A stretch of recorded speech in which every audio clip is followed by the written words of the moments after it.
चलिए शुरू करते हैं।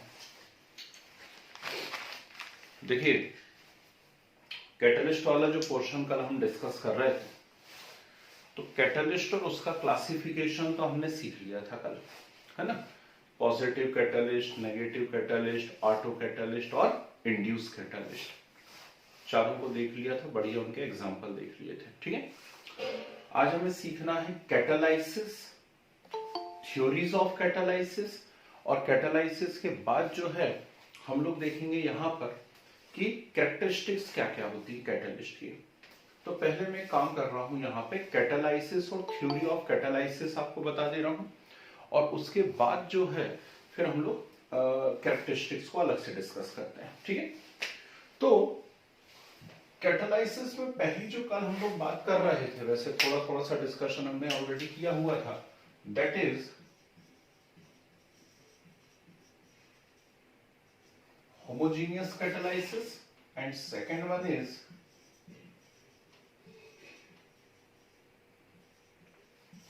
heterogeneous catalysis।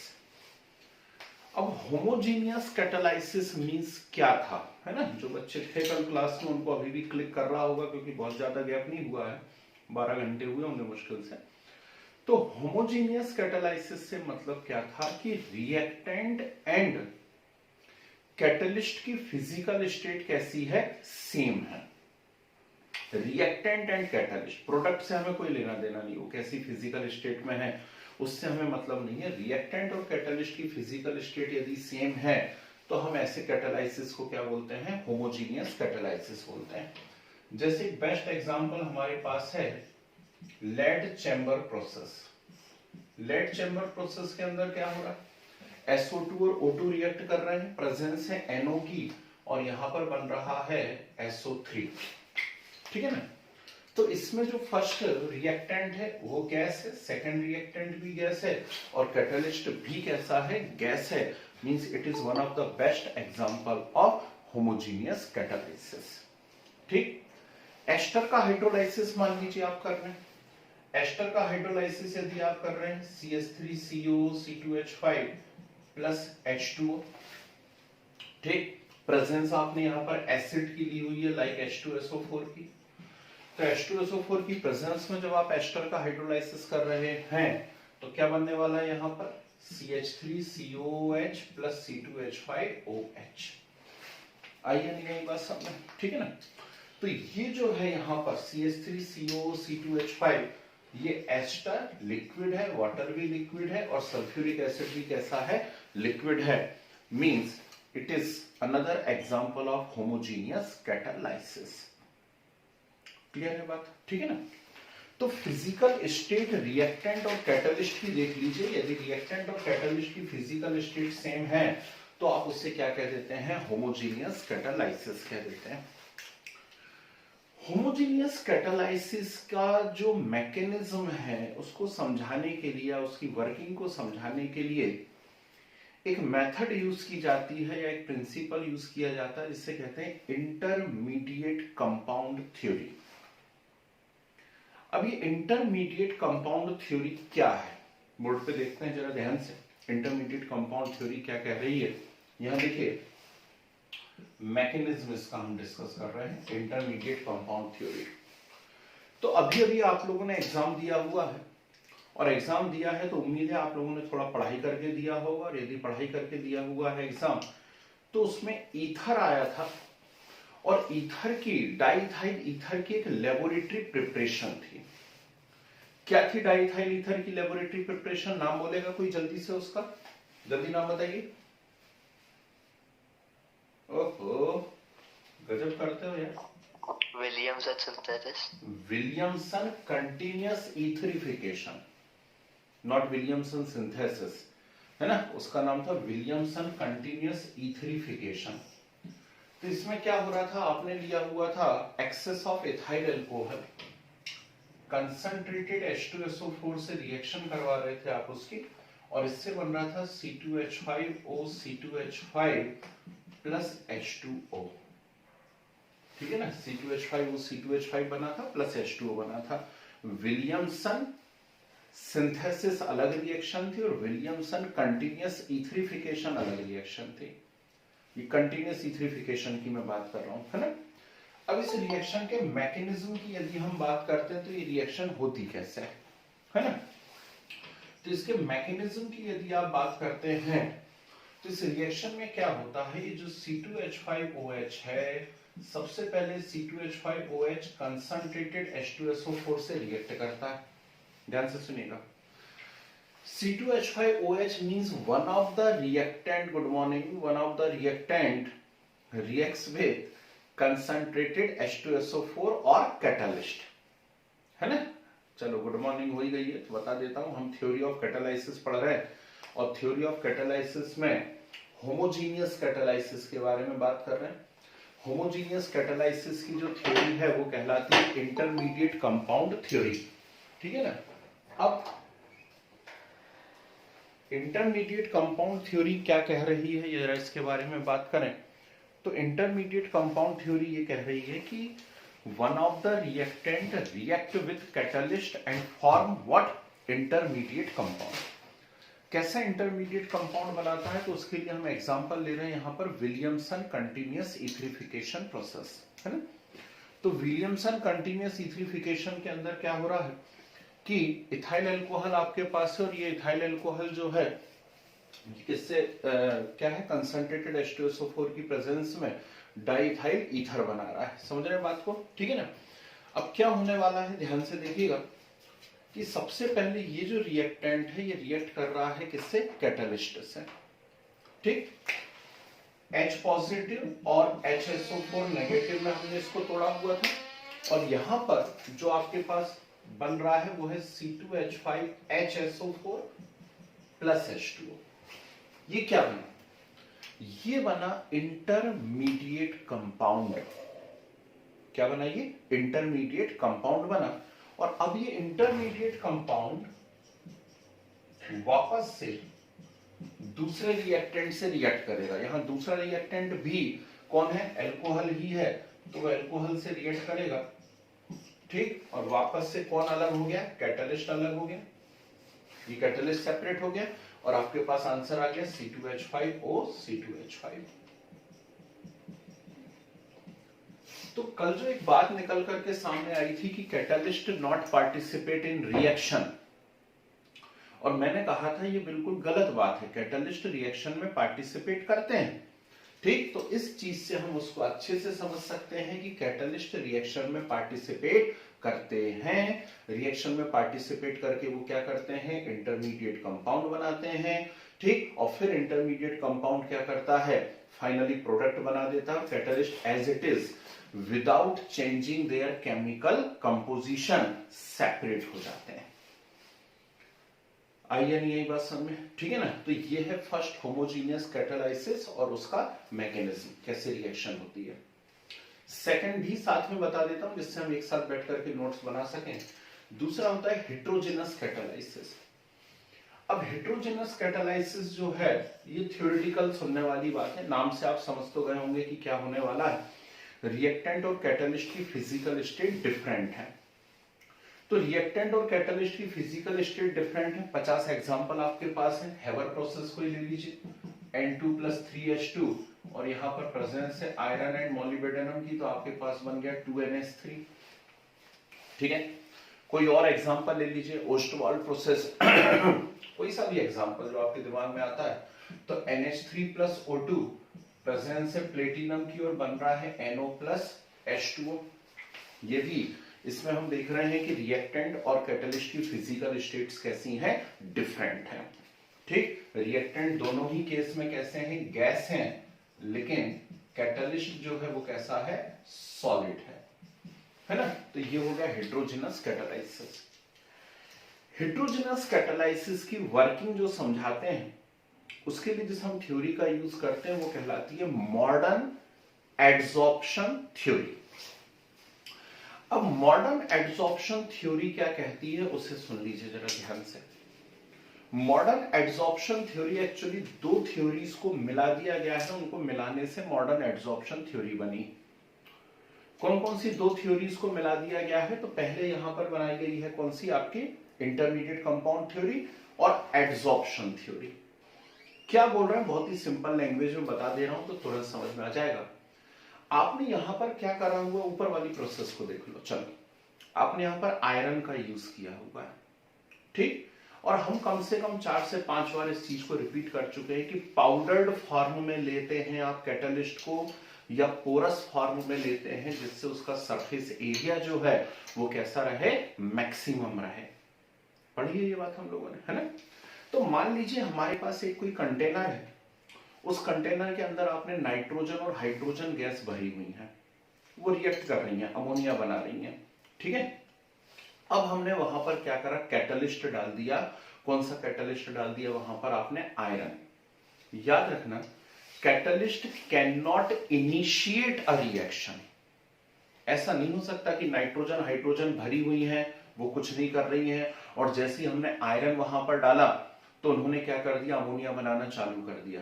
ऐसा नहीं होता, इनिशिएट नहीं करता है कैटलिस्ट। कैटलिस्ट ऑलरेडी कोई एग्जिस्टिंग रिएक्शन यदि है तो उसको एक पर्टिकुलर पाथ दे सकता है, उसकी एक्टिवेशन एनर्जी को चेंज कर सकता है, मतलब उसकी रेट को इंक्रीज या डिक्रीज कर सकता है, इनिशिएट नहीं करता है, ठीक है ना। तो यहां पर क्या होने वाला है कि जब आपने आयरन पाउडर डाला तो वो उसको एक फास्टर पाथ प्रोवाइड करवाएगा।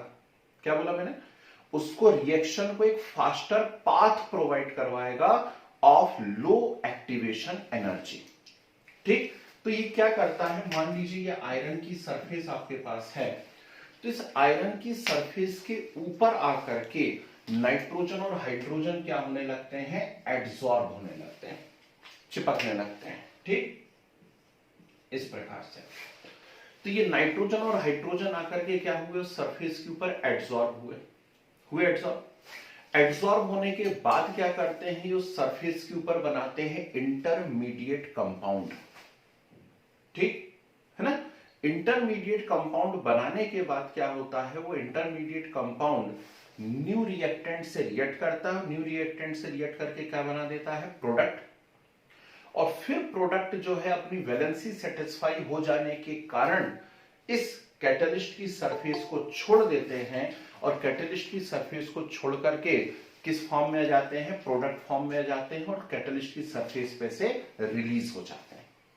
इतनी सी है मॉडर्न एडसॉर्प्शन थ्योरी, कोई बात नहीं है उसके अंदर, ठीक। कैटलिस्ट सिर्फ क्या कर रहा है, कैटलिस्ट जैसे हेट्रोजेनस कैटलिस्ट स्पेशली, वो रिएक्टेंट को एक सरफेस प्रोवाइड करवा रहा है जिसके ऊपर आकर के रिएक्टेंट क्या हो सके, एडसॉर्ब हो सके, ये उसका काम होता है, ठीक।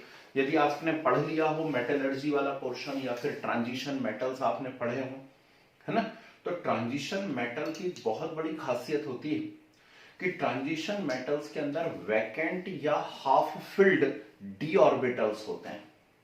फिर से सुनिएगा, ट्रांजिशन मेटल्स के अंदर वैकेंट या हाफ फिल्ड डी ऑर्बिटल होते हैं, and this is the reason why most of the transition metal act as catalyst, ठीक। तो वो जो वैकेंट डी ऑर्बिटल हैं या हाफ फिल्ड डी ऑर्बिटल हैं, उसी के कारण वो क्या करते हैं, फ्री सरफेस प्रोवाइड करवा देते हैं रिएक्टेंट्स को अपने ऊपर चिपकने के लिए, और रिएक्शन आगे बढ़ जाया करती है। क्लियर है बात, ठीक। तो चलिए इसके अपन लोग जरा फटाफट नोट्स बना लेते हैं होमोजेनियस और हेटेरोजेनस कैटालाइसिस के।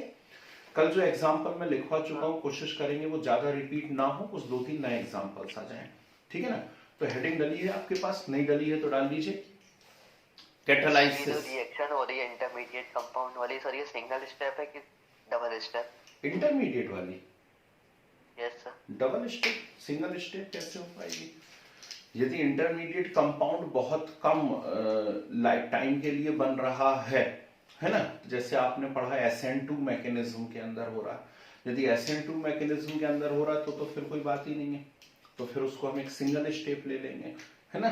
लेकिन इसमें कई बहुत सारी रिएक्शन भी आ सकती है, मल्टी स्टेप भी हो सकता है, ध्यान रखना, मल्टी स्टेप भी हो सकती है ये, है ना, बात सिर्फ एक स्टेप की नहीं है।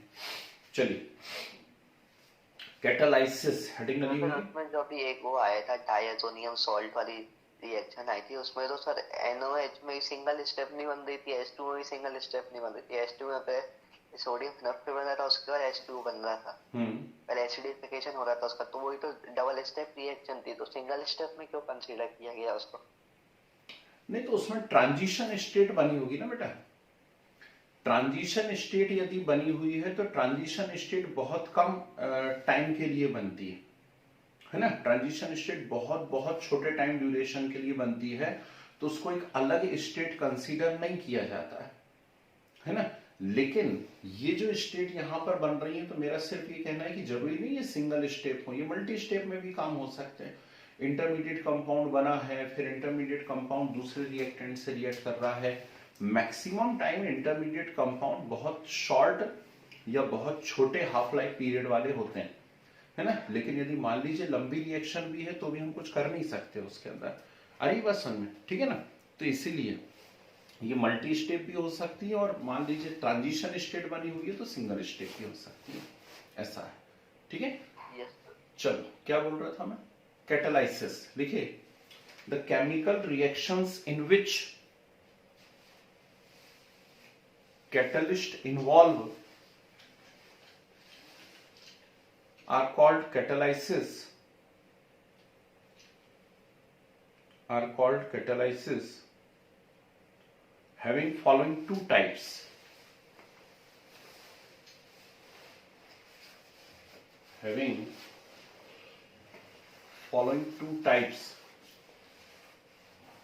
First I read another homogeneous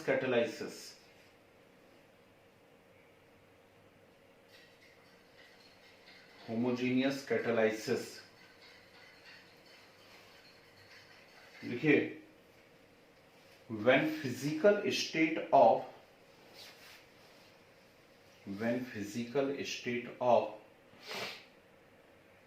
reactant and catalyst are same, when physical state of reactant and catalyst are same, it is homogeneous catalysis.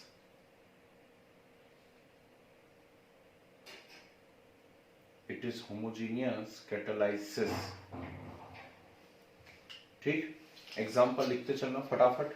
First, ये SO2 plus O2 in presence of NO gives SO3। इसके आगे नाम लिख लीजिए, lead chamber process.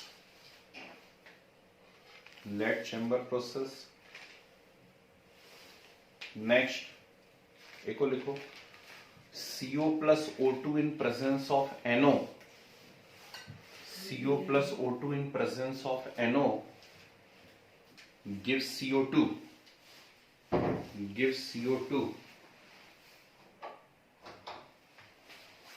ऐसा कोई particular नाम नहीं है रिएक्शन का, सिर्फ लिख लीजिए CO plus O2 in presence of NO gives CO2।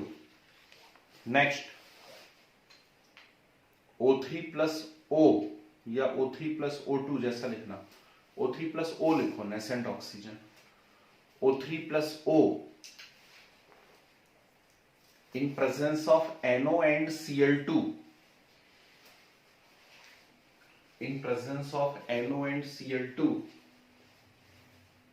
gives O2,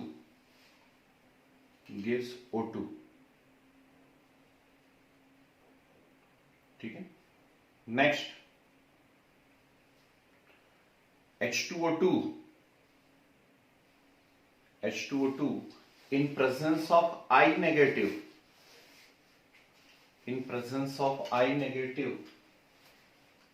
gives H2O plus O2,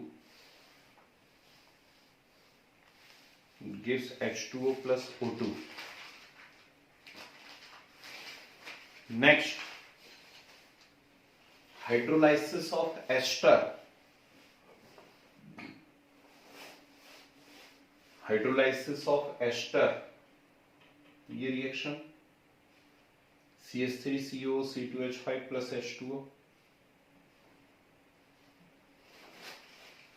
hydrolysis of ester।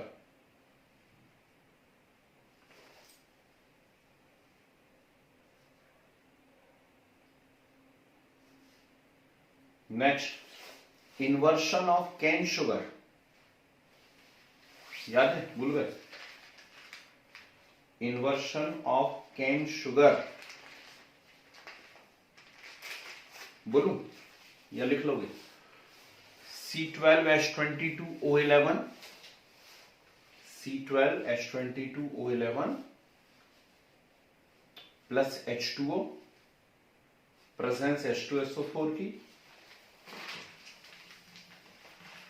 तो C6H12O6 प्लस C6H12O6, ठीक है, ओके। डालिए heading, theory of homogeneous catalysis, theory of homogeneous catalysis,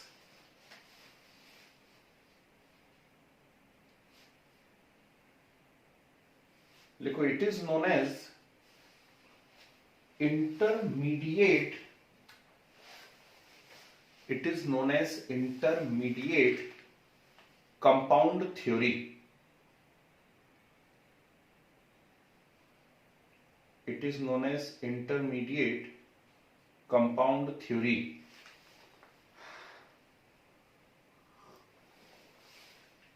According to this,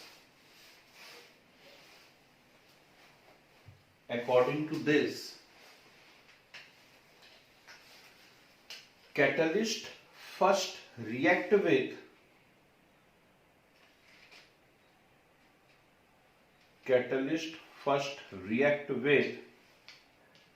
one of the reactant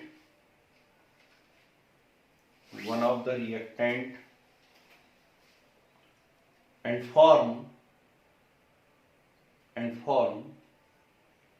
intermediate compound,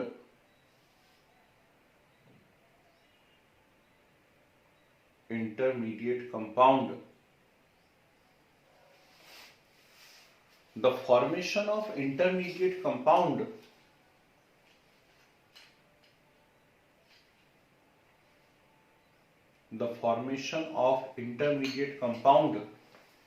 decrease activation energy of the reaction,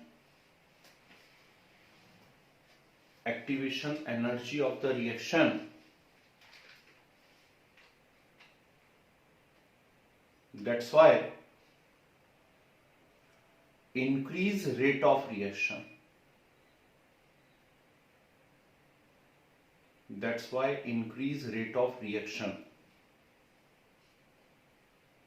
ठीक है, आगे लिख दो full stop करके। Now this intermediate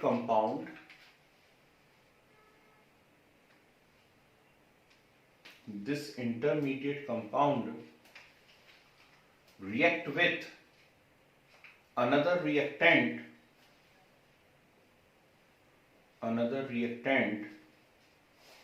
and form product,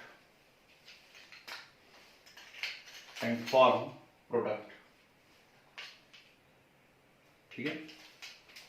ये example आपके सामने है, लिख लीजिए नाम सहित, विलियमसन कंटिन्यूअस इथरिफिकेशन, नोट कर लीजिए।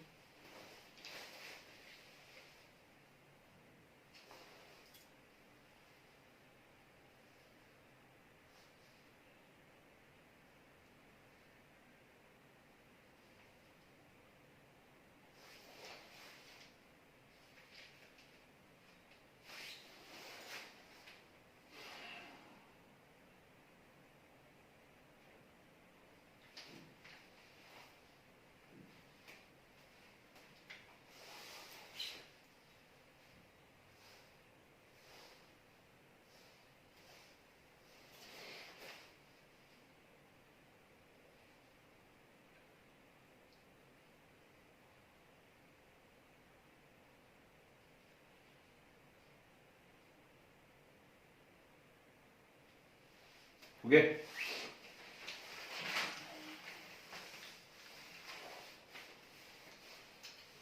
और बता दूं एक और एग्जांपल, कोई सी भी रिएक्शन, जैसे लेड चैम्बर प्रोसेस अभी आपने लिखी, तो लेड चैम्बर प्रोसेस में आपने क्या किया हुआ है यहाँ बता देते हैं। फर्स्ट एग्जांपल हो गया, मान लीजिए लेड चैम्बर प्रोसेस में आपने लिखा हुआ है SO2 plus O2 in presence of NO gives SO3, ये रिएक्शन लिखी हुई है। ठीक, इसके मैकेनिज्म की जब स्टडी की गई तो क्या पता पड़ा, इसमें पता पड़ा कि सबसे पहले जो O2 है वो NO से रिएक्ट करता है, और O2 NO से रिएक्ट करता है मतलब कैटलिस्ट से रिएक्ट कर रहा है, one of the reactant reacts with catalyst, और इससे रिएक्ट करके बनाता है NO2। तो O2 प्लस NO क्या बन रहा है यहाँ पर, NO2 बन रहा है, बना NO2। और ये जो NO2 बना है, अब ये NO2 दूसरे रिएक्टेंट से रिएक्ट करता है, जैसे SO2 से, और SO2 से रिएक्ट करता है तो उसको बदल देता है SO3 में, और खुद क्या अलग हो जाता है, NO के फॉर्म में अलग हो जाता है इंटरमीडिएट कंपाउंड थ्योरी। तो होमोजीनियस कैटालाइसिस को एक्सप्लेन करने के लिए जो बेस्ट थ्योरी होती है वो होती है intermediate compound theory. Clear, note कर सकते हैं इसे भी यदि चाहे तो, ठीक है। लगभग सभी रिएक्शन ऐसी होती, कोई सी भी आपने लिखी हुई हो, H2O2 और I नेगेटिव वाली है वो भी ऐसी होती है, सब रिएक्शन के मैकेनिज्म यही।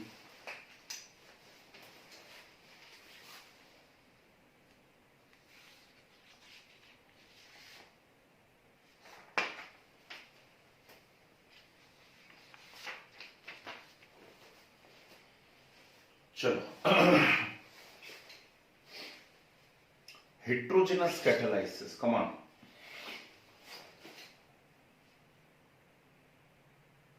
heterogeneous catalysis देखिए, when the physical state of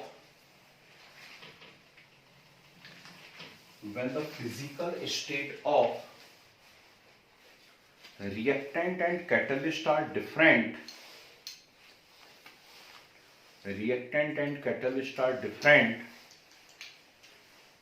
it is known as heterogeneous catalysis,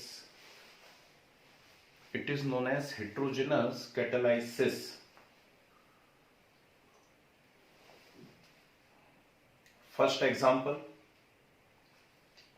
N2 plus 3H2, iron molybdenum की प्रेजेंस से NH3 बन रहा है, Haber process. Second example Ostwald process,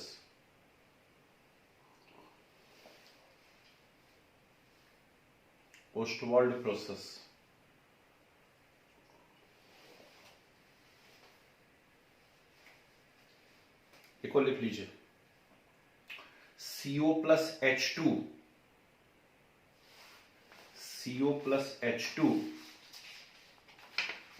in presence of copper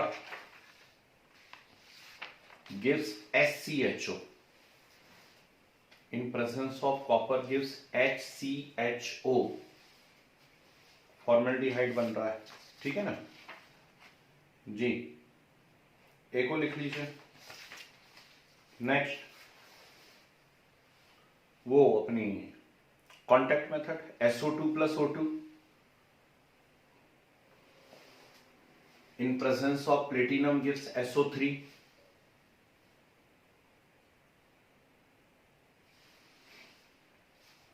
ठीक है। Next vegetable oil plus hydrogen,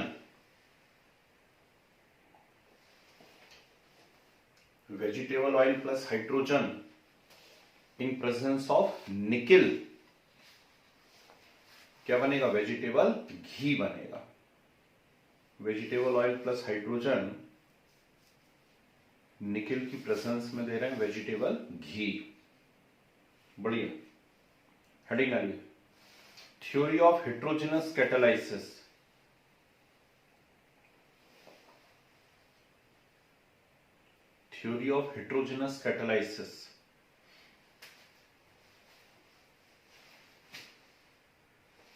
और इसमें वापस से हेडिंग कर दीजिए, मॉडर्न एड्सॉर्प्शन थ्योरी।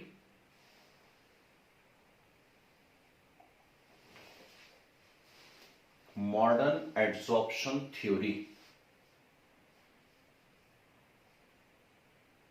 लिखो, it is combination of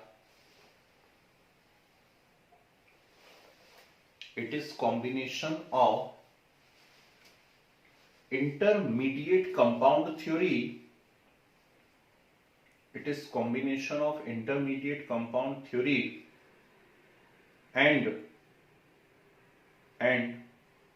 adsorption theory.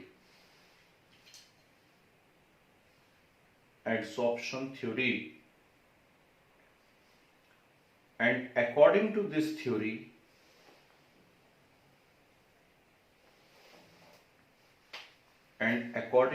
theory, first point लिखिए, first point, there are free valencies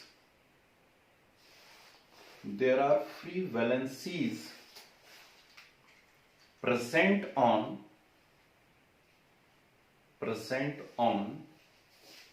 surface of solid catalyst,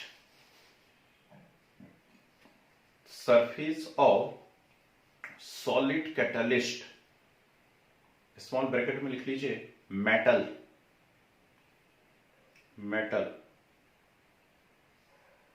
next, diffusion of reactant molecules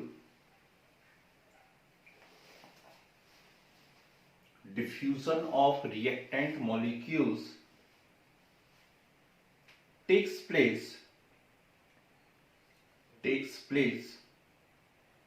towards the surface of catalyst,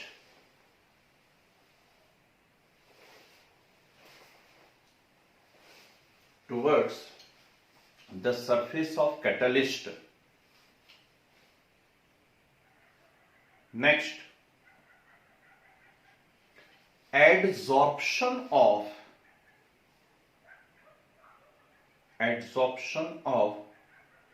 reactant molecule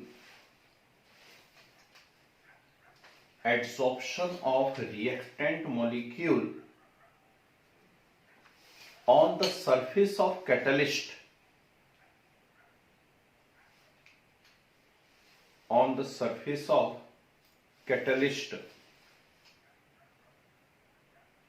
Next,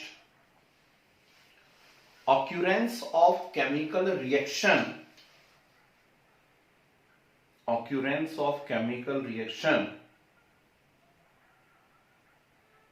between reactant and catalyst,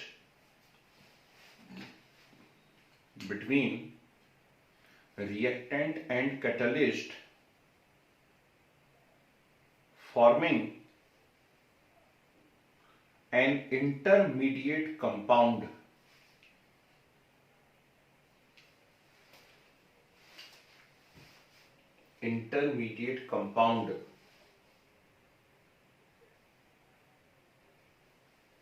Next, desorption of product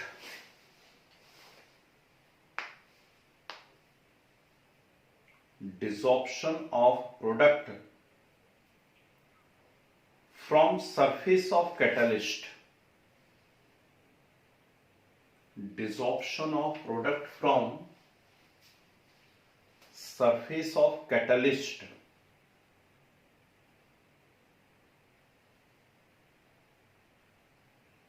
Next, diffusion of product molecule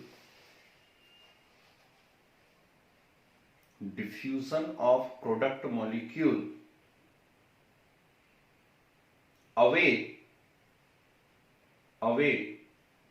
from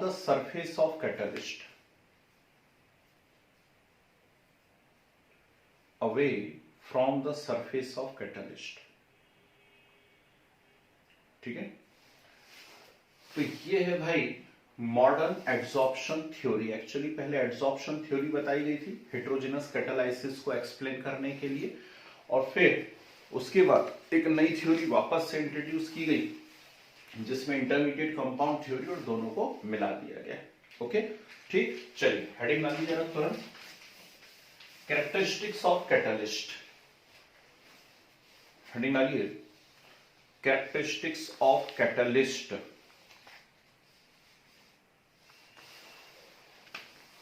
सुनते जाइए जरा ध्यान से। सबसे पहली बात तो यह होती है कि catalyst does not change their chemical form और केमिकल कंपोजिशन। कम से कम 10 बार हम इस मामले में बात कर चुके हैं कि ये रिएक्शन में पार्टिसिपेट कर रहे हैं लेकिन अपने केमिकल फॉर्म या केमिकल कंपोजिशन को चेंज नहीं करते हैं। ठीक है ना, तो पहला पॉइंट आ गया कि इनके केमिकल फॉर्म में कोई भी चेंज नहीं होता है, कैटलिस्ट के केमिकल फॉर्म में कोई भी चेंज नहीं होता। ठीक है, अच्छी बात। दूसरी बात, very small amount of catalyst required for the reaction. बहुत थोड़े अमाउंट में जरूरत होती है कैटलिस्ट की, है ना। तीसरी बात, कैटलिस्ट कैन नॉट स्टार्ट और इनिशिएट अ रिएक्शन। ठीक, रिएक्शन को ये स्टार्ट नहीं कर सकते या इनिशिएट नहीं कर सकते। नेक्स्ट, बहुत इंपॉर्टेंट पॉइंट, ध्यान से सुनिएगा। A catalyst can not affect equilibrium state. फिर से सुन लीजिए, a catalyst can not affect equilibrium state because it catalyse both forward and backward reaction simultaneously.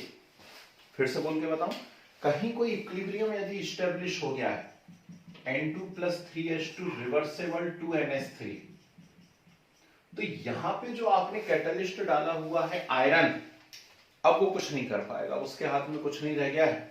क्यों? क्योंकि वो फॉरवर्ड रिएक्शन और बैकवर्ड रिएक्शन दोनों को एक जैसा कैटलाइज करने लगेगा। ठीक, तो इक्विलिब्रियम स्टेट पे अब ये कुछ इफेक्ट नहीं डाल सकता। ठीक है ना, ऐसा नहीं कर सकता कि रिएक्शन को सिर्फ फॉरवर्ड में कर दे या बैकवर्ड में कर दे। बहुत बहुत इंपॉर्टेंट स्टेटमेंट है, ध्यान रखना।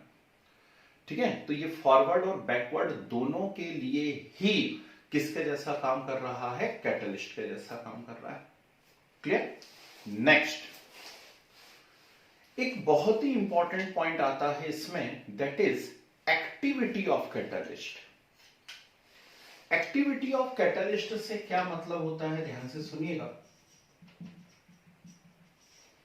तो एक्टिविटी ऑफ कैटलिस्ट से मतलब ये होता है कि due to presence of catalyst the rate of reaction generally increase up to 10⁻10 times. तो कैटलिस्ट अपनी प्रेजेंस से क्या करते हैं, रेट ऑफ रिएक्शन को 10⁻10 टाइम्स तक इंक्रीज कर देते हैं, और इस प्रोसेस को क्या कहा जाता है, एक्टिविटी ऑफ कैटलिस्ट कहा जाता है। समझे? जैसे मान लीजिए हाइड्रोजन और ऑक्सीजन की रिएक्शन आप करवा रहे हैं इलेक्ट्रिक आर्क में, और हाइड्रोजन ऑक्सीजन की रिएक्शन से आप क्या बना रहे हैं, वाटर बना रहे हैं। ठीक है, इलेक्ट्रिक आर्क में ये रिएक्शन चल रही है ना। पर इसी रिएक्शन में यदि आपने प्लेटिनम कैटलिस्ट यूज कर लिया तो रिएक्शन की रेट बहुत बहुत ज्यादा इंक्रीज हो जाएगी। कितना बोल रहा हूं मैं, अप टू 10⁻10 टाइम्स तक ये रिएक्शन की रेट क्या हो सकती है, इंक्रीज हो सकती है। It is known as what, activity of catalyst. Clear है बात? ठीक है ना, तो ये एक अच्छा पॉइंट है, इंपॉर्टेंट पॉइंट है, ध्यान रखना है आपको, एक्टिविटी क्या होता है। नेक्स्ट एक टर्म आती है, दैट इज सेलेक्टिविटी। अब सेलेक्टिविटी ऑफ कैटलिस्ट क्या है, ये एक्टिविटी से ज्यादा इंपॉर्टेंट पॉइंट है, सेलेक्टिविटी ऑफ कैटलिस्ट। ध्यान से सुनिएगा, सेलेक्टिविटी ऑफ कैटलिस्ट से मतलब होता है कि कैटलिस्ट रिएक्शन को एक पर्टिकुलर डायरेक्शन में मोल्ड कर देते हैं या डायरेक्ट कर देते हैं, जिससे अलग अलग टाइप के प्रोडक्ट बनने लगते हैं। क्या बोला मैंने, कैटलिस्ट रिएक्शन को एक पर्टिकुलर डायरेक्शन में घुमा देते हैं, मोड़ देते हैं, जिससे अलग अलग टाइप के क्या बनने लगते हैं, प्रोडक्ट बनने लगते हैं। इसे कहा जाता है सेलेक्टिविटी। जैसे एक बेहतरीन एग्जांपल बताता हूं आपको, मान लीजिए हमारे पास है कार्बन मोनोऑक्साइड और हाइड्रोजन, इसका मिक्सचर, कार्बन मोनोऑक्साइड और हाइड्रोजन का मिक्सचर है। कोई बताओ जल्दी से इसको क्या कहा जाता है? CO प्लस H2 के मिक्सचर को क्या कहा जाता है? जल्दी बोल के बताइए। Very good, water gas. Water gas. और प्रोड्यूसर गैस क्या होती थी? प्रोड्यूसर गैस वो भी बता दो। CO plus H2 water gas है, CO plus N2, CO plus N2 producer gas है। ठीक है ना, लिख लेना, कहीं काम आएगा जीवन में। तो CO plus H2 water gas है, CO प्लस N2 कौन है? प्रोड्यूसर गैस है। अब वाटर गैस की रिएक्शन हो रही है, देखो सेलेक्टिविटी का क्या मतलब होता है, देखिए ध्यान से।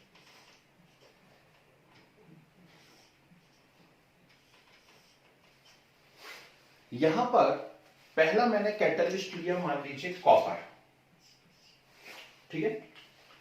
अब जब कॉपर की प्रेजेंस में CO और H2 की रिएक्शन होती है, वाटर गैस की रिएक्शन होती है, तो यहां बनता है फॉर्मेल्डिहाइड। क्या बनता है? Formaldehyde, that is HCH। पर यही रिएक्शन यदि निकिल की प्रेजेंस में होती, तो निकिल की प्रेजेंस में ये रिएक्शन होती, तो यहां बनता CH4 प्लस H2O। कमाल हो गया, रिएक्टेंट सेम, लेकिन कैटलिस्ट हम चेंज कर रहे हैं, तो पाथ भी क्या हो जा रहा है उसका? चेंज हो जा रहा है, मैकेनिज्म चेंज हो जा रहा है। ठीक है ना।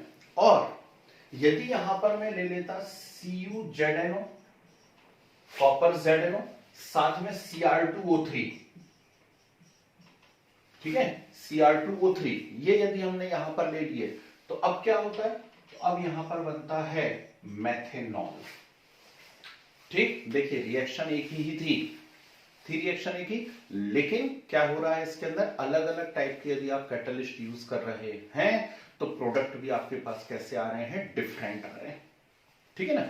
आपने एथेनॉल ले लिया, मान लीजिए, इसी में एक एग्जांपल और बताता हूं। जैसे आपके पास है एथेनॉल, ठीक। अब एथेनॉल को यदि आप एल्यूमिना की प्रेजेंस में हीट कर रहे हैं, तो एल्यूमिना की प्रेजेंस में यदि एथेनॉल को हीट करेंगे, तो हम जानते हैं कंसंट्रेटेड H2SO4 की प्रेजेंस में हीट करेंगे, जल्दी से बोलो क्या बनेगा? CH2 डबल बॉन्ड CH2 बनेगा। पर यही रिएक्शन यदि मान लीजिए मैं कॉपर की प्रेजेंस में करता हूं, चलो अब तो बोल के बता दो, कॉपर की प्रेजेंस में यदि मैं इसको हीट करता हूं एथेनॉल को, तो जल्दी से बोल करके बताइए क्या बनेगा? CH3CHO बनेगा। CH3CHO भूल गए क्या? डिहाइड्रोजनेशन नाम की कोई चीज पढ़ाई थी, नहीं पढ़ाई थी? Difference between primary, secondary and tertiary alcohol. तो क्या बन जाएगा यहां पर? एल्डिहाइड बन जाएगा, प्लस हाइड्रोजन गैस निकल जाएगी। तो ये दोनों बड़ी इंपॉर्टेंट टर्म है भाई। एक्टिविटी भी बहुत पूछा जाता है, सेलेक्टिविटी भी बहुत पूछा जाता है। तो एक्टिविटी से मतलब क्या हुआ? एक्टिविटी से मतलब हुआ कि कैटलिस्ट अपनी प्रेजेंस से रेट ऑफ रिएक्शन को जो इंक्रीज कर देते हैं, उसे हम एक्टिविटी कहते हैं। ठीक है। और सेलेक्टिविटी से मतलब क्या है कि कैटलिस्ट अलग अलग टाइप के प्रोडक्ट बनाने में हेल्प करते हैं। अलग अलग कैटलिस्ट हैं, तो प्रोडक्ट भी क्या कर देते हैं? वो अलग अलग कर देते हैं, है ना, भले ही रिएक्टेंट कैसे हो, सेम हो। ये काय का एग्जांपल हो गया सेलेक्टिविटी। ओके। अब इस सेलेक्टिविटी के अंदर ये बहुत इंपॉर्टेंट पॉइंट आता है, दैट इज शेप सेलेक्टिविटी। इसको सुनना कहानी जैसा जो मैं बोल रहा हूं, है क्या टर्म आती है? शेप सेलेक्टिविटी, या शेप सेलेक्टिव कैटलिस्ट नाम से भी पूछा जाता है। तो शेप सेलेक्टिविटी या शेप सेलेक्टिव कैटलिस्ट का जो बेस्ट एग्जांपल है, दैट इज जियोलाइट। क्या है इसका बेस्ट एग्जांपल? जियोलाइट। ठीक, बहुत सारे जियोलाइट होते हैं। जियोलाइट क्या है? जियोलाइट है मेटल एल्यूमिनो सिलिकेट्स। बहुत सारे अलग अलग टाइप के जियोलाइट अवेलेबल हैं। जरा कोई एक आध सिंपल जियोलाइट का फार्मूला बोल के बताओ। सोडियम जियोलाइट का फार्मूला बोल दो, देखो कितने पढ़ाई कर रहे हैं अभी। जेई की डेट आ गई ना, क्यों है? पढ़ाई चालू कर ही दी होगी आप लोगों ने, तो बताइए जरा जल्दी से। सोडियम जियोलाइट भूल गए? कहां यूज होता था? अच्छा यही बता दो, चलो हटाओ, कहां पे यूज होता था जियोलाइट का, ये बता दीजिए। वेरी गुड, ठीक। सॉफ्टनिंग ऑफ हार्ड वाटर में हम लोग यूज करते थे, है ना। तो उसमें एक बेस्ट एग्जांपल हम ले लेते थे सोडियम जियोलाइट। इतना सा छोटा सा फार्मूला वो तक याद नहीं होता आप लोगों से। क्या फार्मूला है? Na2Al2Si2O8.XH2O, है ना। कितना छोटा सा फार्मूला, Na2Al2Si2O8.XH2O। इसे हम लोग क्या कहते हैं? सोडियम जियोलाइट कहते हैं। What is the meaning of shape selectivity? Shape selectivity का क्या मीनिंग है ना। अभी कुछ 2-4 दिन पहले हुआ था हमारे यहाँ बेसिन में, जो है वॉश बेसिन जो लगा हुआ, उसके अंदर कुछ डाल दिया उन्होंने, मेड जो आती हैं, और वो चोक हो गया, है ना। फिर बुलाया प्लम्बर को, उसने साफ साफ करा, उसके अंदर पता चला कचरा फंस गया था बहुत सारा, निकाला उसने। ये कहानी क्यों सुनाने लगा मैं? Shape selectivity. एक्चुअली जियोलाइट के अंदर क्या होता है, जियोलाइट में कुछ स्पेसिफिक डायमीटर वाली कैविटीज होती हैं। वॉश बेसिन में पाइप लगा हुआ है, उससे पूरा का पूरा जो है वाटर बाहर जा रहा है, बिल्कुल एग्जैक्टली ऐसा ही काम होता है जियोलाइट के अंदर, ठीक। जियोलाइट देखने में ऐसे पत्थर जैसे लगते हैं, है ना, ऐसे स्टोन टाइप का दिखता है जियोलाइट, लेकिन इनमें स्पेसिफिक डायमीटर की सीव होती हैं, या ट्यूब्स होती हैं, या कैविटीज होती हैं। कोई भी टर्म आप यूज कर लीजिए अपने हिसाब से, ठीक। तो स्पेसिफिक डायमीटर की क्या होती है? इनके अंदर कैविटीज होती हैं। जनरली उनकी डायमेंशन 260 से 540 पिकोमीटर होती है, ठीक है ना।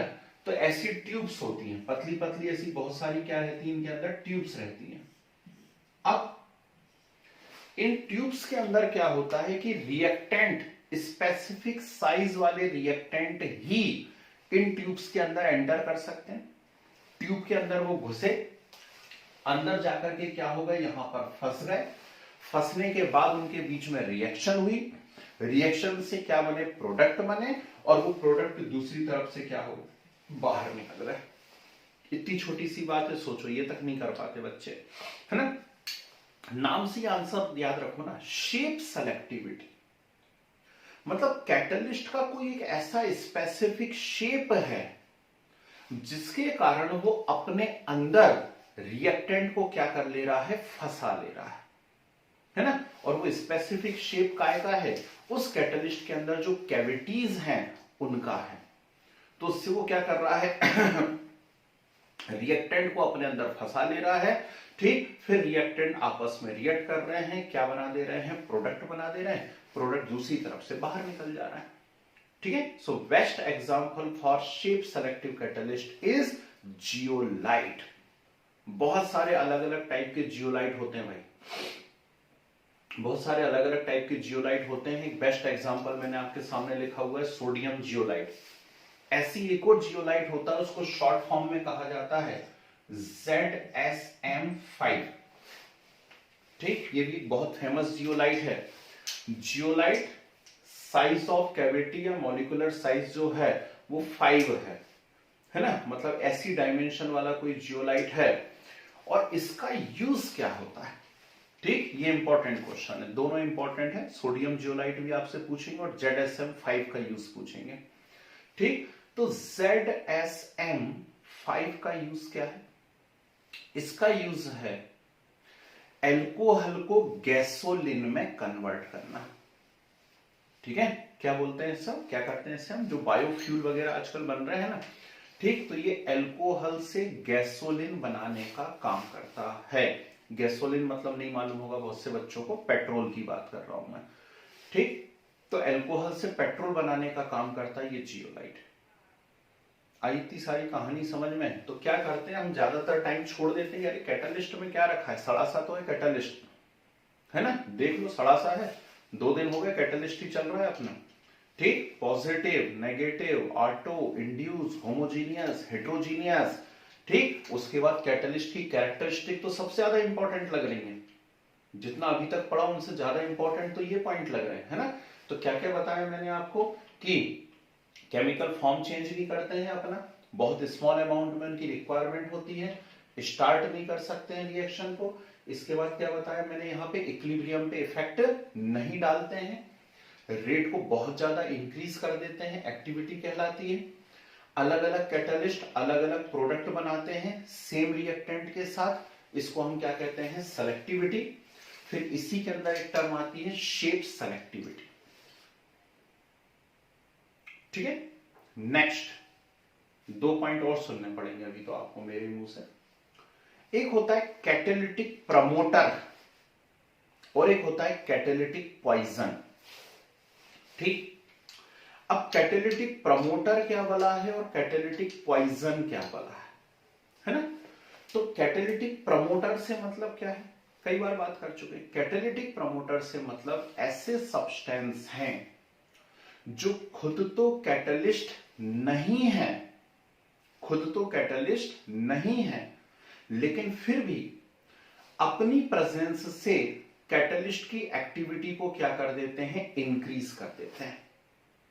ठीक है ना, मान लीजिए कोच की बात करें हम, ठीक, क्रिकेट में तो इतना नहीं होता, लेकिन फुटबॉल यदि आप लोग देखने के शौकीन हो तो आप देखिएगा फुटबॉल मैच जब चलता रहता है तो उनका जो कोच होता है ना, वो ग्राउंड में बिल्कुल वहीं पे बैठा रहता है, एकदम बिल्कुल बाउंड्री के पास, है ना, और खूब जोर जोर से चिल्ला चिल्ला करके और बिल्कुल ऐसा अपने टीम को वो क्या करता रहता है, एक्टिवेट करता रहता है। देखा है कभी? ऐसा नहीं देखा। खुद तो नहीं खेल रहा, वो खुद नहीं दौड़ रहा बॉल लेकर के, ठीक, लेकिन फिर भी अपने प्लेयर्स को क्या कर रहा है, वो थोड़ा सा मोटिवेट कर रहा है कि तेज दौड़ भैया, जल्दी से मार, इधर मार, ये कर वो कर, करता ना ऐसा। मतलब वो कौन है, प्रमोटर है। ठीक, खुद कैटलिस्ट नहीं है, लेकिन अपनी प्रेजेंस से रेट ऑफ रिएक्शन को क्या कर दे रहा है, इंक्रीज कर दे रहा है। इन्हें क्या कहा जाता है, प्रमोटर। और सभी लोग पहचानते हैं, मुझे अलग से बताने की जरूरत नहीं है। जब भी आप हेबर प्रोसेस की बात कर रहे हैं, N2+3H2 gives 2NH3, उसमें एक्चुअली कैटलिस्ट तो कौन है, आयरन है, लेकिन प्रमोटर कौन है, मोलिब्डेनम है ना, ये प्रमोटर है। इस रिएक्शन की बात करो, यहां देखो, इसमें कैटलिस्ट तो Zn और कॉपर है, लेकिन जो Cr2O3 लिखा हुआ है ना आपने यहां पे, ये प्रमोटर है, ये कैटलिस्ट नहीं है। ये कौन है, यहां पे प्रमोटर है। ठीक, तो एक और इंपॉर्टेंट क्वेश्चन होता है प्रमोटर। लास्ट चीज आती है poison, catalytic poison. Catalytic poison सब लोग समझ रहे होंगे, जैसे ही मेरे मुंह से निकला सबको समझ में आ गया होगा। ऐसे सब्सटेंस हैं जिनकी प्रेजेंस के कारण कैटलिस्ट की एक्टिविटी पूरी तरीके से क्या हो जाती है, खत्म हो जाती है। अभी अभी पढ़ा है हम लोगों ने 16th ग्रुप, और 16 ग्रुप यदि पढ़ा है तो सल्फ्यूरिक एसिड की हमने इंडस्ट्रियल प्रिपरेशन सीखी है, नाम था उसका कॉन्टैक्ट मेथड। और कॉन्टैक्ट मेथड में याद करिए, हमने बकायदा अलग से एक चैम्बर बना करके रखा हुआ था, और उस चैम्बर का नाम क्या था, उस चैम्बर का नाम था आर्सेनिक प्यूरिफायर था। तो उस चैम्बर का नाम था आर्सेनिक प्यूरिफायर। और आर्सेनिक प्यूरिफायर का काम क्या था, तो आर्सेनिक प्यूरिफायर का काम यह था कि उसमें जितने भी आर्सेनिक के ऑक्साइड बन रहे थे, उन सारे के सारे ऑक्साइड को तुरंत एब्जॉर्ब कर ले, है ना, आर्सेनिक के ऑक्साइड को तुरंत एब्जॉर्ब कर ले, क्योंकि जरा सा भी आर्सेनिक यदि रह गया तो वो प्लेटिनम के लिए किसके जैसा काम करता है, पॉइजन का काम करता है, रिएक्शन को होने ही नहीं देता है। तो इसको हम कहते हैं कैटेलिटिक पॉइजन। बेस्ट एग्जांपल ये है आपके सामने। ठीक, एक और मैंने उस दिन बताया था कि इसी प्रोसेस में भी कार्बन मोनोऑक्साइड भी आ जाता है, तो वो भी काय के जैसा काम करने लगता है, पॉइजन के जैसा काम करने लगता है। ठीक है, तो ये अपनी प्रेजेंस से कैटेलिटिक एक्टिविटी को डिस्ट्रॉय कर देते हैं, इन्हें क्या कहा जाता है, पॉइजन। आई कुछ बातें समझ में, क्या क्या चीजें बता दी मैंने। ठीक है, तो all are very very important point. ठीक, लास्ट एक स्टेटमेंट बोल दे रहा हूं, उसको हम यहां कहीं डाल देंगे 4th या 5th पॉइंट पे। Catalyst are generally specific in nature. इस पॉइंट को लेकर के बहुत लड़ाई है ना, मेरे और अलग अलग जो बुक के निर्माता हैं उनके बीच में। उन लोगों का कहना है catalyst are highly specific in nature, और मेरा कहना है catalyst are generally specific in nature, highly specific नहीं होते। एंजाइम जो अभी हम 10 मिनट बाद पढ़ने जा रहे हैं, वो हाईली स्पेसिफिक होते हैं, कैटलिस्ट हाईली स्पेसिफिक नहीं होते। अब इसका मतलब क्या है वो भी तो समझे, लड़ाई बाद में हो जाएगी, है ना। तो जैसे मान लीजिए मैं कुछ चीज खा रहा हूं, रोटी ली मैंने, है ना, और कुछ और नहीं है, सब्जी अब्जी अभी अवेलेबल नहीं है, तो चलो बैठे बैठे रोटी चबाते हैं, है ना। सुबह सुबह इधर मुझे ब्रेकफास्ट भी दे दिया गया है, तो चाय तो निपटा दी, अब नाश्ता बाद में कर लेंगे। तो रोटी अकेली चबा रहे हूं, इनिशियली तो ऐसी लगी थोड़ी सी टेस्टलेस, बाद में जब आप लगातार चबाते जाएंगे, मान लीजिए आप अपने आप को रूमिनेंट मान लें और उसे चबाते जाएं तो थोड़ी देर बाद वो मीठी लगने लगेगी। और इतना सबको आता है कि आपके मुंह में सलाइवा है, और सलाइवा एक बहुत इंपॉर्टेंट चीज है, क्योंकि उसके अंदर एक एंजाइम नाम है सलाइवरी अमाइलेज। सलाइवरी अमाइलेज का दूसरा नाम बताएगा कोई? एक और नाम क्या है सलाइवरी अमाइलेज का, जल्दी से बताओ। टाइलिन। सलाइवरी अमाइलेज का एक और नाम क्या है? टाइलिन। ये क्या करता है? ये स्टार्च की हाइड्रोलाइसिस कर देता है, और स्टार्च को हाइड्रोलाइज करके ये क्या कर देता है? मोनोसैकेराइड या डाइसैकेराइड माल्टोज में कन्वर्ट कर देता है, इसलिए वो मीठा मीठा लगने लगता है आपको। समझे बात को? या सीधी सी बात बोलेंगे, ग्लूकोज में कन्वर्ट करने लगता है। ठीक, तो सलाइवरी अमाइलेज, अब आपने क्या करा? उस भोजन को अंदर पहुंचा दिया अपने स्टमक में, तो क्या वो स्टमक में भी काम करता रहेगा? नहीं, खत्म हो गया उसका रोल, अब वो कुछ और नहीं कर पाएगा। ठीक, कोई दूसरे आपने नाम सुने हुए होंगे एंजाइम्स के, मान लीजिए किसी दूसरे एंजाइम का नाम आपने सुना होगा। तो एंजाइम सिर्फ एक ही रिएक्शन को कैटेलाइज कर सकता और कभी किसी दूसरी रिएक्शन को कैटेलाइज नहीं कर सकता। लेकिन यहां देखना जरा, इस रिएक्शन में देख के बताना, प्रेजेंस किसकी लिखी हुई है? कॉपर की लिखी। इस रिएक्शन में देखना जरा, किसकी प्रेजेंस लिखी हुई है? कॉपर की है। ऐसी 50 रिएक्शन आपको मिल जाएंगी जिसमें कॉपर की प्रेजेंस है। मतलब एक अकेला कैटलिस्ट कई सारी रिएक्शंस को कैटेलाइज कर सकता है, एंजाइम ऐसा नहीं कर सकते। ठीक, एंजाइम सिर्फ एक रिएक्शन को कैटेलाइज कर सकते हैं। तो जब अभी हम 10 मिनट बाद एंजाइम्स पढ़ेंगे तो मैं लिखवाऊंगा डिफरेंस में, enzymes are highly specific in nature but catalyst are generally specific in. एक अकेला कैटलिस्ट एक से ज्यादा रिएक्शन को कैटेलाइज कर सकता है। क्लियर है बात? ठीक, तो ये हमारा पोर्शन खत्म हुआ भाई, कैटलिस्ट। ठीक है, नोट्स बनाना बहुत जरूरी है क्योंकि याद तो रहने नहीं वाला इतना सारा इतने लंबे समय तक। तो चलिए फटाफट लिखना चालू करते हैं। हेडिंग आइए जरा, characteristics of catalyst. Characteristics of catalyst लिखिए, फर्स्ट पॉइंट लिखिए, catalyst remains chemically unchanged after the reaction. Chemically unchanged after the reaction. Next, a small quantity of catalyst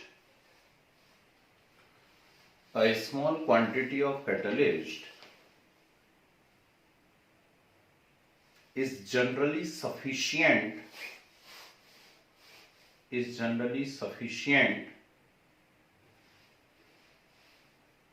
to catalyze the reaction,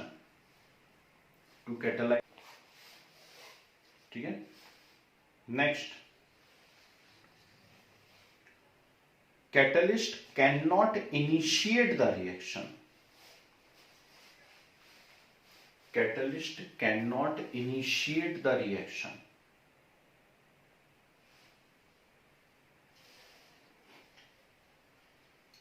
Catalyst cannot initiate, start,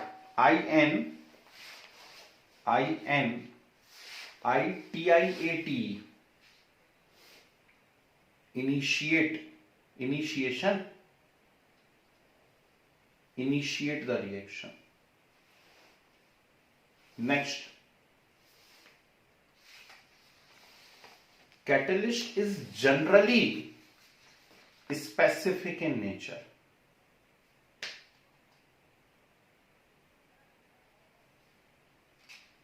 Catalyst is generally specific in nature means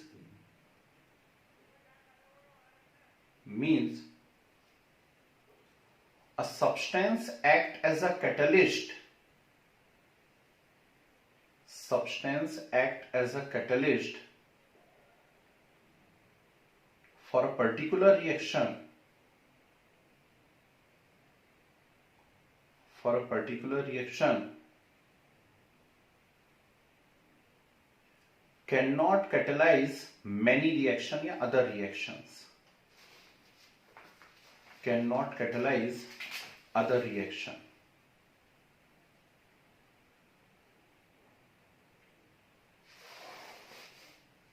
Next, बहुत important point लिखिए, a catalyst cannot change. A catalyst cannot change the position of equilibrium. The position of equilibrium because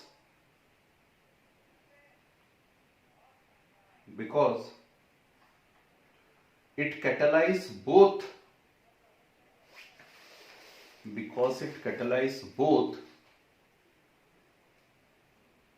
forward and backward reactions simultaneously. Because it catalyze both forward and backward reactions simultaneously.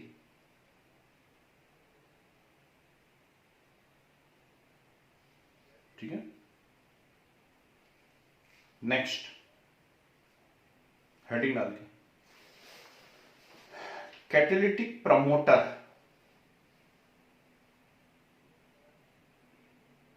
Catalytic promoter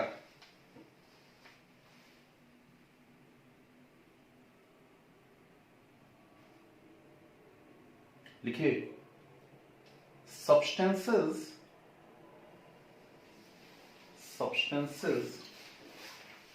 which are not catalyst,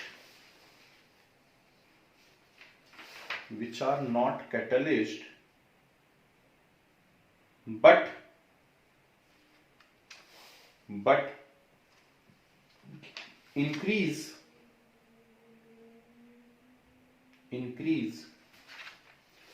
activity of catalyst by their presence. But increase activity of catalyst by their presence are called promoters.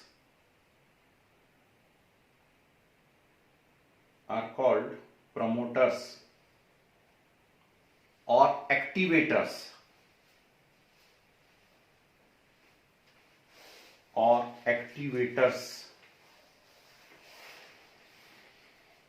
Example first लिख लीजिए, इन Haber process MO molybdenum.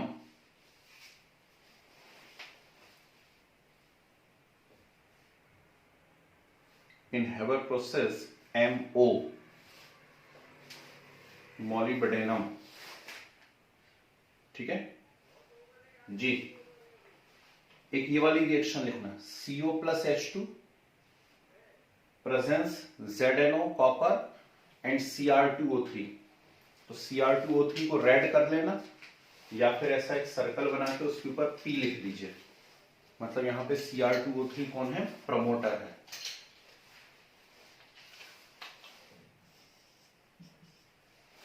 ये Cr2O3 इस reaction में कौन है? Promoter है.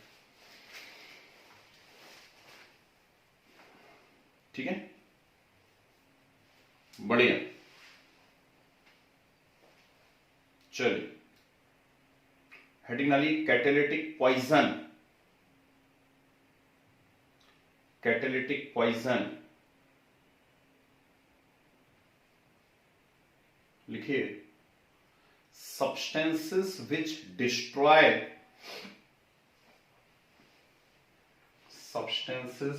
destroy the activity of catalyst substances which destroy the activity of catalyst by their presence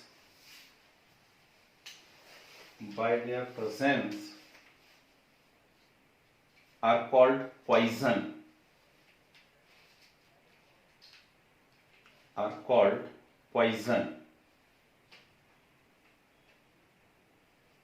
ठीक है। एग्जाम्पल लिख लीजिए,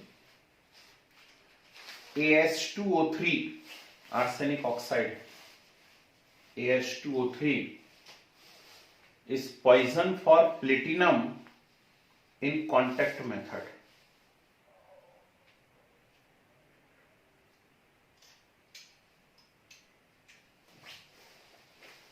In contact method.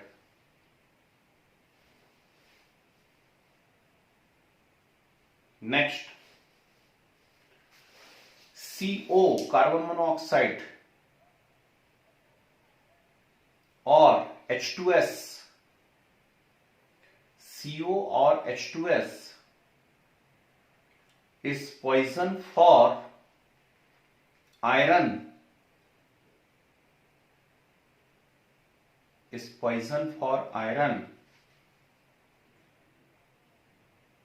in Haber process.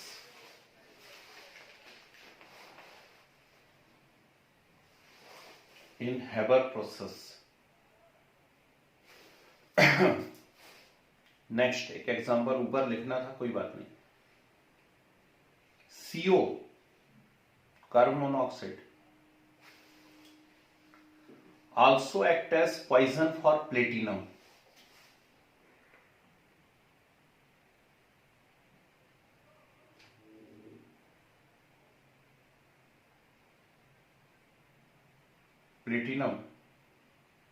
In oxidation of hydrogen.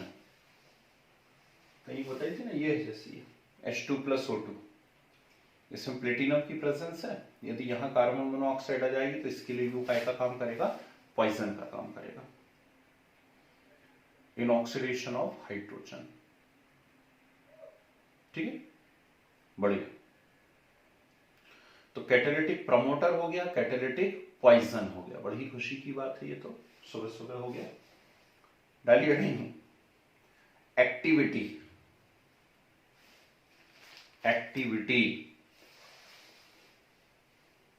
बहुत प्यारी बात है।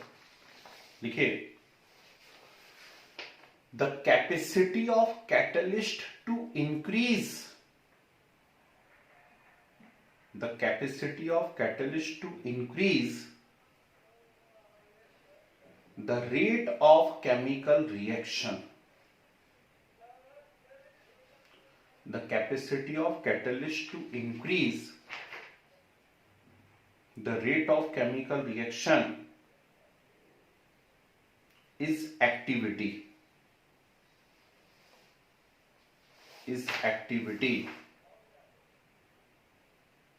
फुल स्टॉप करके आगे लिख दीजिए, generally catalyst can increase rate, generally catalyst can increase rate up to 10 to the power 10 times, up to 10 to the power 10 times.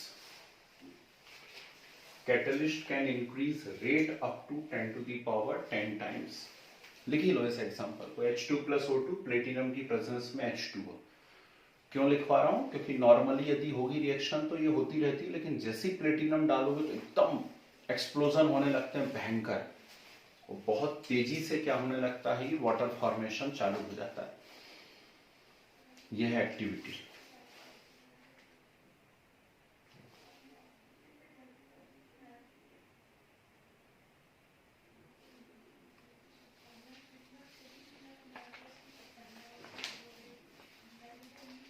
बढ़िया,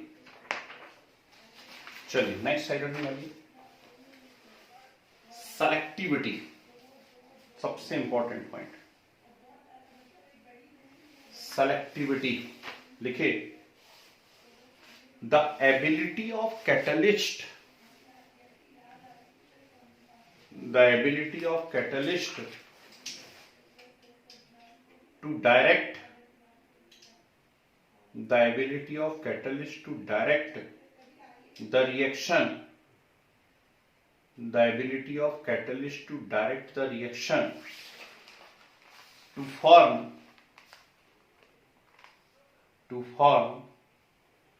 a particular product, to form a particular product is known as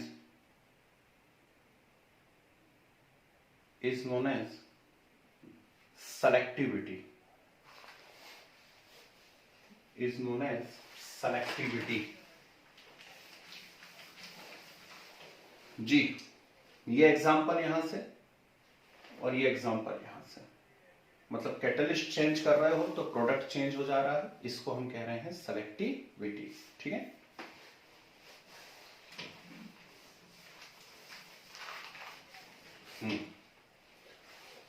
काफी सारी चित्रकारियां भी हैं board के ऊपर, सुंदर सुंदर।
जी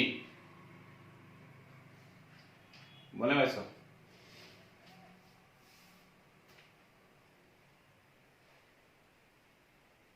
यहां का दिख नहीं रहा, कोई बात नहीं। C2H5OH है, Al2O3 की प्रेजेंस में उसका डिहाइड्रेशन हो गया, तो C2H5OH का Al2O3 की प्रेजेंस में डिहाइड्रेशन हुआ, C2H4 plus H2O, C2H4 plus H2O।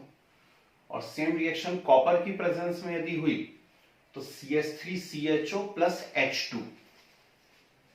ठीक, तो C2H5OH Al2O3 की प्रेजेंस में बना रहा है C2H4 प्लस H2O, और कॉपर की प्रेजेंस में CH3CHO प्लस H2।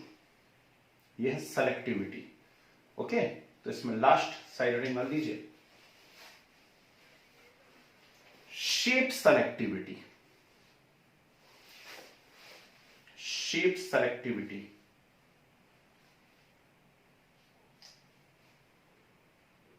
ठीक है, लिखो जियोलाइट्स, बड़ा ही important, zeolites are metal aluminosilicates, zeolites are metal aluminosilicates and best examples of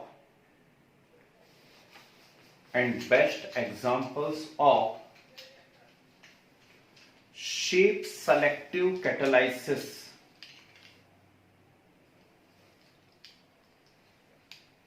and best examples of shape selective catalysis। ठीक है, एरो बना के लिखिए। Sir best example of shape selective catalysis, shape selective catalysis 740 है, मैंने 540 लिख दिया। Shape selective catalysis, फिर एरो, वापस से एरो का साइन बना के लिखिए। The characteristic feature of zeolite is the characteristic feature of zeolite is openness of structure,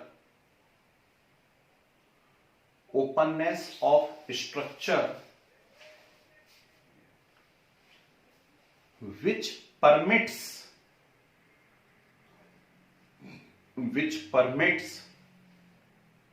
the cavities of different size,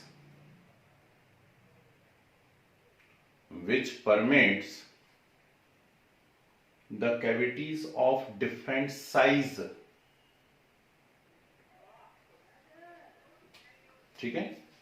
फिर एरो बना के लिखें, the open structure provided by silica,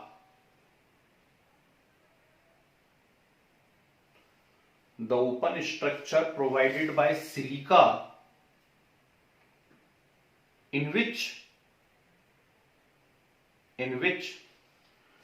aluminium occupy tetrahedral voids,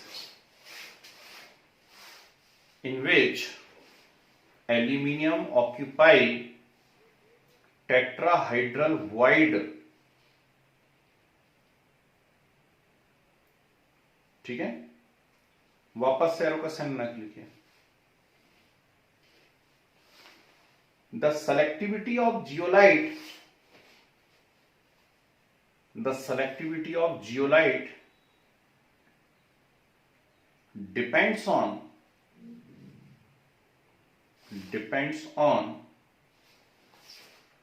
size of cavities,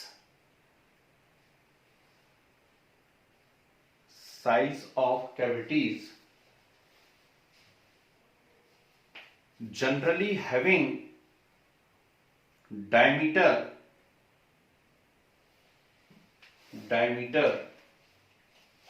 or pore size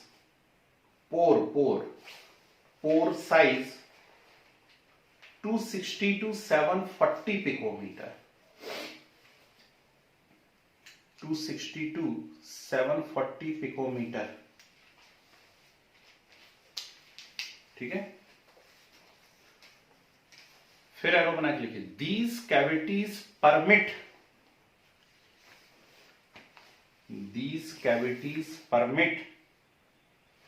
only some particular reactants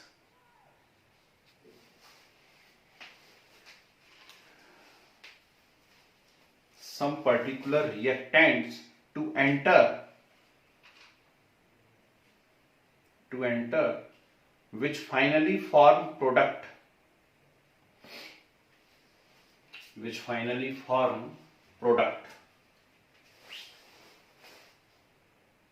first example लिख लीजिए इसका, sodium zeolite, छोटा सा formula आपके सामने है, Na2Al2Si2O.XH2O,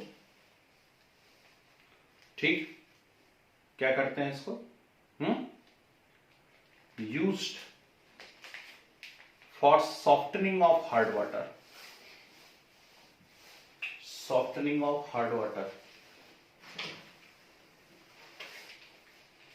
सेकंड, एक और एग्जांपल, बहुत सारे जियोलाइट होते हैं भाई, 50 हैं, कुछ खास ही लिखवा रहा हूं बस, ZSM5 लिख लीजिए, जियोलाइट CU, SIEVE, CU मतलब cavity tube, zeolite CU of molecular porosity 5, full form क्या है, ZSM5 का फुल फॉर्म क्या है, zeolite CU of molecular porosity 5, used to convert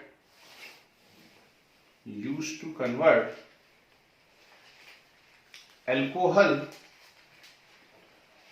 directly into gasoline,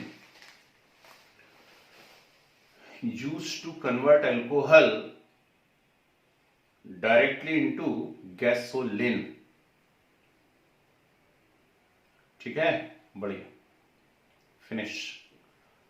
तो ये समाप्त हुआ भाई कैटलिस्ट। सोचो कितनी बड़ी थ्योरी है, 3 घंटे हो गए पढ़ते हुए हमें, है ना, अब जाकर के समाप्त हुआ है। ठीक, चलिए कोई बात नहीं, अच्छा डिटेल में पढ़ लिया, काम आएगा आपके जीवन में। ओके, तो इसका एक छोटा सा पोर्शन बचा है, लेकिन आप भी महसूस कर रहे हैं अब आगे समय इजाजत नहीं देगा हम लोगों को। अब हमें एंजाइम्स डिस्कस करने थे या एंजाइम्स पढ़ने थे, है ना, तो कोई बात नहीं, ठीक। ज्यादा बड़ा पोर्शन नहीं है, लगभग आधे घंटे का पार्ट है। तो एंजाइम और फिर कोलाइट। ओके, तो मुझे लगता है इसको नेक्स्ट क्लास में डिस्कस कर लेते हैं, क्योंकि 2-4-5 मिनट में कुछ भी नहीं हो पाएगा, है ना।